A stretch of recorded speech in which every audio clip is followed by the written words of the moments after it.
When we build our systems, we want to give them the highest possible chance of a high uptime and system and hardware redundancy. And one of the things we use for that is RAID. Whenever I have talked to colleagues, they have always referred to it as redundant array of independent disks, but it is possible somewhere you would see it as inexpensive disks. How we would know they're inexpensive, I have no clue. We do know, however, they are independent. RAID comes in two basic forms, disk mirroring and disk striping. Disk mirroring makes sense. We have a mirror of the disk. Write the same data to disk A and to disk B. If disk A fails, we have everything on disk B.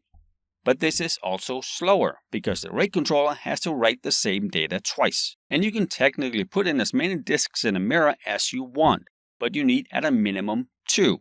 And if you use 2, you use twice the storage to store the same data. Disk striping is us writing the data across multiple disks.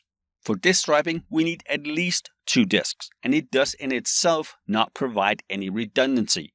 If you look on the graphic over here on the right at the bottom, you can see that the data is written across 3 disks. If disk C fails, we lose all the data on that disk. We may not be able to restore anything.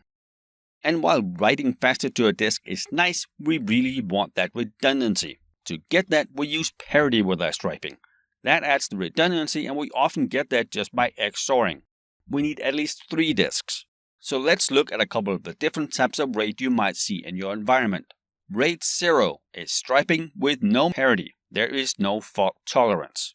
The graphic over here on the right, you can see we have 2 disks. If one of the disks fails, all that data is lost.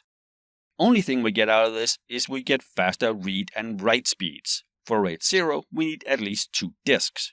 RAID 1 is the mirroring we talked about before. Write the same data on disk A and disk B. That obviously gives us the redundancy, but it's also much slower. Out in the business world, RAID 0 and RAID 1 are rarely used.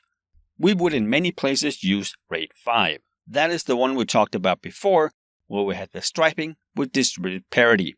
It needs at least 3 disks. And this is a good combination where we both get the increased write and read speeds, and we also get redundancy. With RAID 5, we are protected against data loss if a single disk fails. But if more than one disk fails, we are just as lost as we would have been if we did not have the redundancy. So as soon as we realize a disk has failed, we replace it.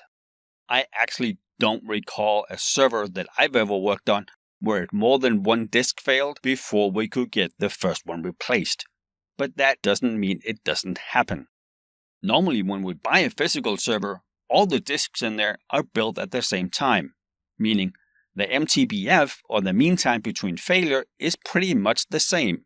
Let's just say, as an example, the mean time between failure for these disks over here on the right is 3 years. In large data centers or in places where what you store on your servers is critical, it is also very common to have a service level agreement with either the vendor that built the system or just someone you buy a service contract from. And as part of that service level agreement, you would have a MTTR, or mean time to repair. From the time we notify them, either by calling them or them monitoring our systems and see something is failing, they could have 4 or 8 or 12 or 20 hours or whatever for someone to be on site with the replacement disk. One of the data centers I worked at had a pretty aggressive agreement.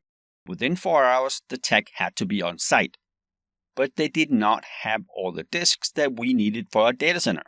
I remember one incident where the technician was there at 3:59. He technically was there before the 4 hours had passed, but he also told me he spent an hour and a half waiting in the airport for the disk to get flown in. In most places, though, they would have spares laying around. But even if you don't have the service level agreement, it is common in most data centers to have backup disks for any system you have in your environment. As soon as a disk fails, or as soon as it predicts it's going to fail, we replace the disk.